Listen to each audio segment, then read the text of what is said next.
Drop it.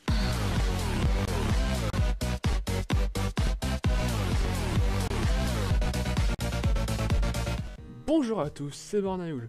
On se retrouve aujourd'hui dans la nouvelle série Aerodrome, et comme premier épisode de cette série, nous allons parler du Yak-3, un chasseur soviétique de la Seconde Guerre mondiale.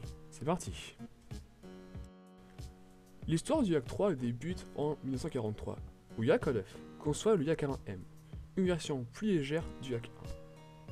Plus tard, cette année, un deuxième prototype du Yak-1M a été construit.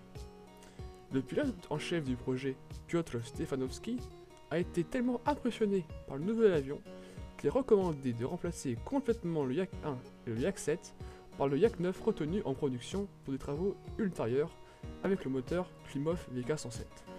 Le nouveau chasseur, appelé Yak-3, est entré en service en 1944 et se montra supérieur aux chasseurs allemands en termes de maniabilité et de vitesse.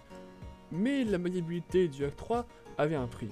Sa structure légère le rendait très vulnérable aux obus allemands employés à cette époque. Les Yak-3 étaient armés d'un canon Schwak de 20 mm et de deux mitrailleuses UBS de 12,7 mm.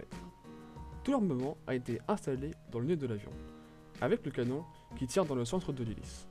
Après le conflit, sa cellule fut utilisée pour un avion d'entraînement, le Yak-11, et pour le premier chasseur à réaction soviétique entré en service, le Yak-15. Marcel Albert, pilote français de la Seconde Guerre mondiale, qui a piloté le Yak-3 en URSS avec le groupe Normandie-Niemen, l'a considéré comme un avion supérieur au P-51 Mustang et au Spitfire. Après la fin de la guerre, le Yak-3 a volé avec les forces aériennes yougoslaves et polonaises. Et pour terminer, nous allons parler des différentes versions du Yak-3. Yak-3P, version à l'armement renforcé de 3 canons P20 à la place des 2 mitrailleuses. Yak-3T, version anti-char avec un canon de 20 mm ou de 37 mm. Un exemplaire a été testé avec un canon de 57 mm. Yak-3D, version avec fusée d'appoint Glushko RD1 dans la queue de l'appareil. Merci à toi d'avoir regardé cet épisode. N'hésite pas à t'abonner pour me soutenir, à laisser un j'aime et à la partager à tes amis qui veulent peut-être en savoir plus sur le Yak-3.